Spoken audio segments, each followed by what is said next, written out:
अस्सलाम वालेकुम दोस्तों, क्या हाल है? ठीक ठाक है। उम्मीद करता हूँ कि आप ठीक ठाक होंगे। मैं हूँ आपका दोस्त साजिद खान बलोच और आप मेरा यूट्यूब चैनल देख रहे हैं पाक देसी विलेज।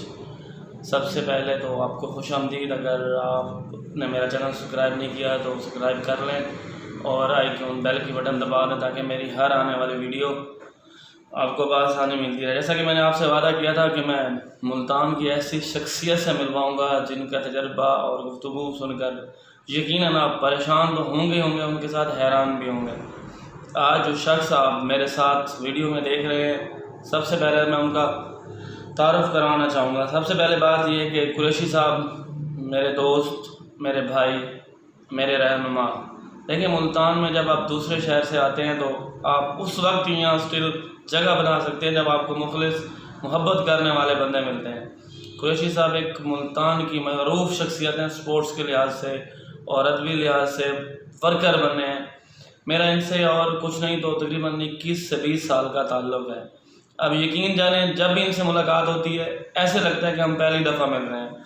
इतनी मोहब्बत के साथ मिलते हैं कि अगर आज मुल्तान में हूँ और 20 साल से रह रहा हूँ और अगर यहाँ पे मैंने प्राइवेट भी काम किया है, किसी भी गैर नसाबी सरगर्मी में मैंने हिस्सा नहीं लिया, तो उनकी वजह इन जैसे दोस्त और भाई हैं। इन्होंने हमेशा हर जगह हर मौके पर मेरी रहनुमाई की है। तो अब कुरैशी साहब से मैंने जिस सवाल जो करने मैंने बाकायदा एक लिस्ट बनाई हुई है, क्योंकि ऐसे जैसे बंदे के साथ जिसका एक्सपीरियंस 42 साल का हो, आप बताएं कि वो उनके साथ बैठ कर कैसा महसूस करेंगे। मैं कंफ्यूज भी हूँ। मुझे पता है कि ये मोहब्बत करते हैं, ये मेरी सारी कोताहियों को दरगुजर करेंगे। क्या हाल है कुरैशी साहब? अस्सलाम वालेकुम साहिद भाई।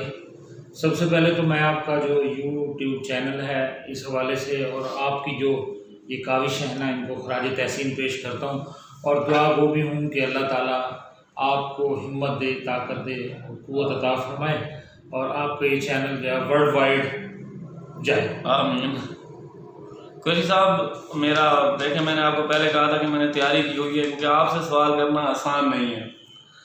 यह है कि खेल का आगाज़ कब और कौन सी गेम से किया आपने? साजिद बलोच खान, मैं बहुत ज़्यादा खुशकिस्मत हूँ इस हवाले से कि गुज़श्ता 42 साल से मैं स्पोर्ट्स से अटैच हूँ और जो लोग स्पोर्ट्स की सरगर्मियों में हिस्सा लेते हैं वो दूसरी जो बुराइयाँ होती हैं उनसे बचे रहते हैं। मैं अल्लाह ताला का एहसान अजीम समझता हूँ कि मैं ख़ुद भी बुराइयों से बचा हुआ हूँ और जो मेरा हल्का अहबाब में जितने भी दोस्त हैं, मेरी कोशिश ये रही है कि उनको भी बुराइयों से दूर रखा जाए, नशियात से दूर रखा जाए। अपने बच्चों को भी मैंने तरबियत इसी अंदाज से की है। सबसे पहले जब मैं 1978-79 की बात है कि मैं स्कूल बॉय था तो मैंने फ़ुटबॉल से आगाज़ किया था और क्रिकेट जो है वो बड़ी महदूद हुआ करती थी। उसके बाद फ़ुटबॉल के साथ साथ हॉकी और दूसरी गेम में भी मैंने शिरकत की। लेकिन क्रिकेट एक ऐसी चार्मिंग गेम है, ऐसा हसीन खेल है कि हमारे मोहल्ले में हमारे दोस्त जो होते थे वो हम लगे रहते थे। अच्छा, वो लोग तो अपने अपने कामों में लग गए जिस तरह भी हुआ, लेकिन मैं इस रास्ते पर चलता रहा और अल्लाह ताला ने मुझ पर बड़ा करम किया कि अल्लाह ताला ने आज आपके सामने जो इज़्ज़त दी है ये सब मेरे मालिक का करम है। अच्छा कुरैशी साहब, तालीम कहाँ और कितनी हासिल की आपने? मैंने ग्रेजुएशन के बाद FAL किया, LLB मैं कर रहा था, तो ये क्रिकेट के हवाले से कुछ ज़्यादा बर्डन था। कायद-ए-आज़म ट्रॉफ़ी, पैटर्न ट्रॉफ़ी के मैचेस के दौरान जो है वो हम इससे दूर हो गए। कैंप लगते थे तो 8-8, 10-10 दिन के, 20-20 दिन के कैंप्स जब लगते थे तो फिर तालीम से दूरी होती गई और LLB मैं ना कर सका। ये अल्लाह की मेहरबानी है कि मुझे इस काबिल उसने किया। मेरे वालिदैन ने बड़ी मेहनत की।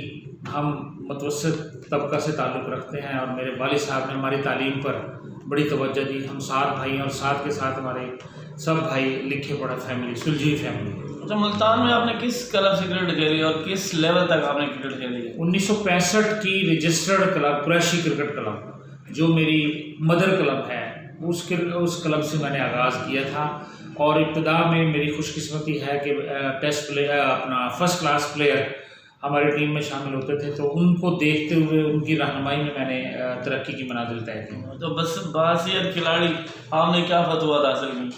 बहैसियत खिलाड़ी मुझे ये शौक़ था कि मेरे एक उस्ताद मोहतरम थे खालिद महमूद साहब, तो उनको ये क्रेज़ था कि जब भी मैच खेलते क्रिकेट का वो लिख लेते थे कितने आउट किए, कितने रन्स किए और कितने कैचेस किए, रन आउट किए। तो यही चीज़ जो है मुझे बड़ी अच्छी लगी, इससे कारकर्दगी में तसलसल आता है।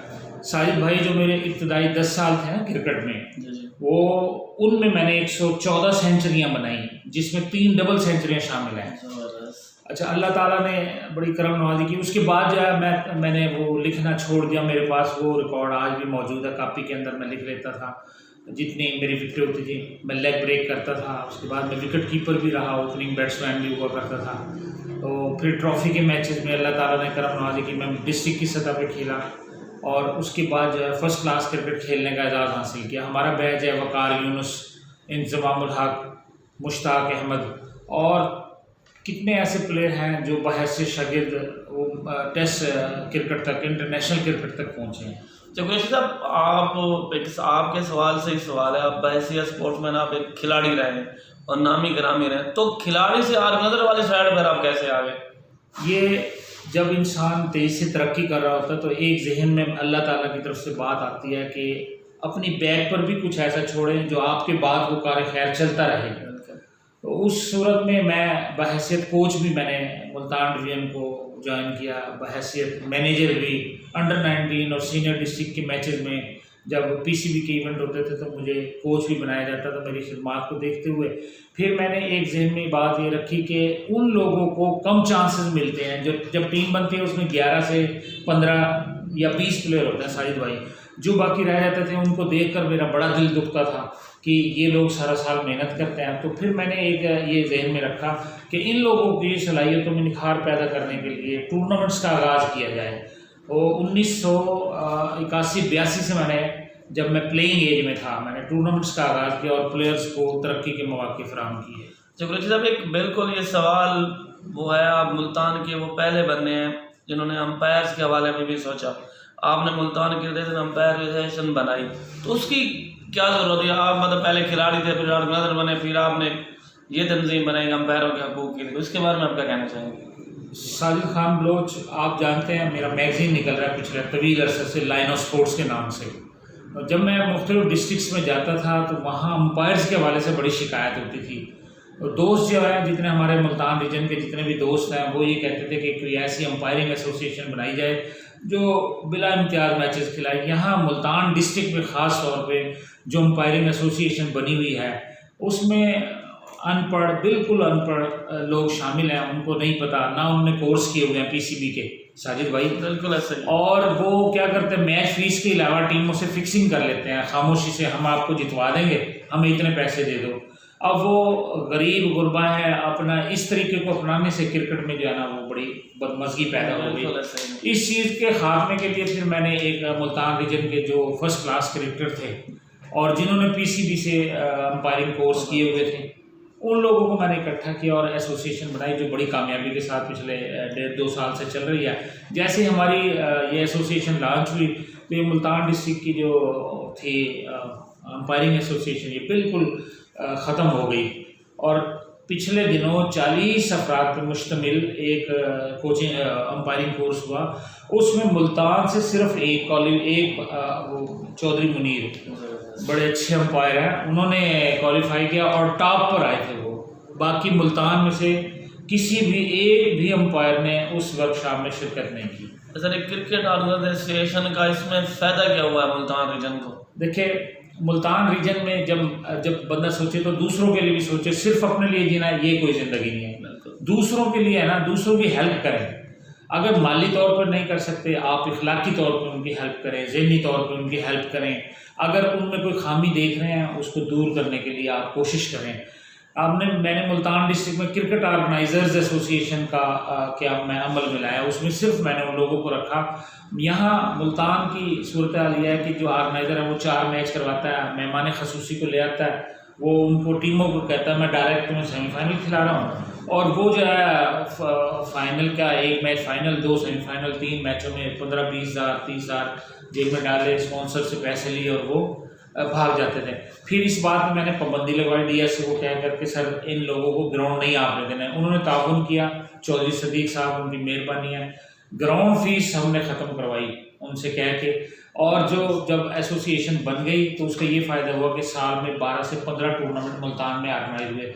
इस लेवल को बढ़ाकर फिर मैंने क्रिकेट ऑर्गेनाइजर एसोसिएशन विजन तक मैं ले गया और बड़ी कामयाबी से चल रही है। बिल्कुल जी, मैं इनकी बात को बिल्कुल वली साहब की बात को बढ़ाना चाहूँगा। मैं खुद इस चीज़ का गवाह भी हूँ, क्योंकि एमसीसी में इस वक्त भी इनका रिसेंटली टूर्नामेंट हो रहा है। तो मुझे भी कल एजाज़ हासिल हुआ कि मैं वहाँ का मेहमान खसूसी था। तो मैंने कुरैशी साहब से पूछा, जी आप इसमें से कितने पैसे बचा लेंगे? तो देखें, हर बंदे के जहन में यही बात आती है कि जो टूर्नामेंट करा रहा है या वो पैसे बचाएगा। जब इन्होंने मुझे वो लिस्ट दिखाई तो यकीन करें वो 30,000 रुपये माइनस पे थी। तो मैंने कहा कुरैशी साहब ये क्या चीज़ है? उन्होंने कहा मुझे जो जवाब था वो मुझे बहुत पसंद है। उन्होंने कहा जी मैं क्रिकेट के लिए टूर्नामेंट कराता हूँ, स्पोर्ट्स के लिए कराता हूँ बच्चों को। और मतलब गेम्स इंडोर गेम होते हैं, जैसे बच्चे घर में खेलते हैं या गलियों में, मतलब अस्पताल से दूर फेंक के उन्हें ग्राउंड में ले आता हूँ। मेरा ये इशू है, मेरा पैसे कमाना मकसद नहीं है। अच्छा सर, मेरा आपसे आखिरी सवाल, एसोसिएशन के लिए जो आपकी खिदमत है मुख्तलिफ एसोसिएशन के लिए, इस पर कोई रोशनी डालेंगे? मतलब आप क्रिकेट से हटकर भी आप खिदमत देते रहें। अच्छा साहिल भाई, अभी आपने जो टूर्नामेंट्स के हवाले से बात की, थोड़ा सा मुख्तसर सा उसका जवाब मैं देना चाहूँगा। लोग एंट्री फीसेस इकट्ठी करते हैं और दौड़ जाते हैं, उनके टूर्नामेंट्स ही नहीं होते, फाइनल नहीं होते, इनामात नहीं देते। इस तरह बदरेशन पैदा होती है। मैंने 70 से ज़्यादा टूर्नामेंट्स का इनेकाद किया है मुल्तान में, मुल्तान से बाहर। और एक टूर्नामेंट मैंने 75 दिन तक चलाया जो डे एंड नाइट था। पूरे पाकिस्तान से 150 से ज़्यादा टीमों ने शिरकत की है साजिद भाई, और उसका मैंने फाइनल भी कराया। मैं पैसे लेके नहीं भागा। लोग मुझसे पहले जो ऑर्गेनाइज़र थे, यहाँ के बड़ा मारूफ ऑर्गेनाइज़र है, मैं नाम नहीं लेना चाहूँगा, वो 10-10 हज़ार रुपये उस वक्त लेते थे 2004 में। और किटें भी ऐसी देती थी, एक दफ़ा धोने के बाद वो छुट्टी। मैंने टीम भी फाइनल खेल, बिल्कुल एग्जैक्ट। उसके बाद मैंने 5,000 रुपये लिए, शर्ट दी, ट्राउज़र दिया, कैप दी। और जब मैं बिल्कुल एंड में पहुँचा तो मुझे उसमें नुकसान हुआ। लेकिन मैंने इस चीज़ को मद्देनज़र रखा हमेशा कि ये बच्चे जो बुराई की तरफ जा रहे हैं उससे बचा के इनके ग्राउंड में लाया जाए, सेहतमंदाना सरगर्मियों में शामिल किया जाए, वो ज़्यादा बेहतर है। अब आपका जो आखिरी सवाल था, उस हवाले से साजिद भाई, एक इस्लाह फाउंडेशन के नाम से भी मैंने तंजीम बनाई हुई है। तो खामोशी के साथ, किसी को नहीं मैं बताता, खामोशी के साथ हज़रत उमर फारूक रज़ी अल्लाह ताला अन्हु को फॉलो करते हुए खामोशी के साथ उनकी जो हेल्प हो सकती है वो हमें, आप लोगों को भी करनी चाहिए। किसी को ना पता चले। फरमान नबवी है कि जब तुम इस हाथ से दो तो इस हाथ को पता ना चले। तो ज़िंदगी में सारी चीज़ें चलती हैं, लेकिन हम अपनी आखिरत को भी सामने रखें। हमें कोशिश ये करनी चाहिए साजिद भाई, 5 वक्त की नमाज के साथ साथ लोगों की खैर ख्वाही करते रहें। किसी से अगर आपके पास, आप दुकानदार हैं, कोई आ रहा है, कोई आएगा तो उससे कहेंगे आज अगर आप 10 मरतबा दुरूद पाक पढ़ लेंगे तो आप 100 नेकियां मिलेंगी, 100 गुना माफ़ होंगे, 100 दर्जात बुलंद होंगे और नबी अकरम सल्लल्लाहु अलैहि वसल्लम की शिफात नसीब होगी साजिद भाई। डेफिनेटली इस चीज़ को भी हम अगर मद्देनज़र रखें तो अल्लाह ताला हमारे हर काम में बरकत डाल देंगे। और अल्लाह इतना गफूर रहीम है, जिस काम में आप अल्लाह को साथ लेके चलेंगे उस काम में बरकत ही बरकत है साजिद भाई। तो इंशाल्लाह जितने भी जो सिलसिले बने हुए हैं, इस हवाले से आप अक्सर मेरा मैगज़ीन आपके पास आता है, लाइन ऑफ स्पोर्ट्स के नाम से आप देखते हैं। उसमें मेरी कोशिश ये होती है कि दुनियावी मामलात के साथ साथ ना हम आखिरत की भी फिक्र करें। बिल्कुल। तो सर ये था हमारा इंटरव्यू। आप घबराइएगा मत, ये इंशाल्लाह ये पार्ट 1 होगा। हमने बहुत सारे पार्टों पे जाना है, क्योंकि मुल्तान की ऐसी शख्सियत जिनका 42 साल का तजर्बा हो और हम उसे 15 मिनट में समझ दें तो ये पॉसिबल ही नहीं है। मेरे ख्याल इससे 15 घंटे में इंटरव्यू करें तो वो कम है। और उम्मीद करता हूँ कि आपको इंटरव्यू पसंद आएगा। कुरैशी साहब को मैंने सुबह स्पेशल रिक्वेस्ट की थी, सर मुझे आप टाइम दे दें, तो मेरी रिक्वेस्ट पर आएगी। मैं इनका भी शुक्रगुजार हूँ। और इंशाल्लाह ज़िंदगी रही तो आपको इनका फाइनल भी दिखाएंगे और उसकी वीडियो भी शूट करेंगे। तब तक मुझे और बदर साहब को अपनी दुआओं में याद रखिएगा।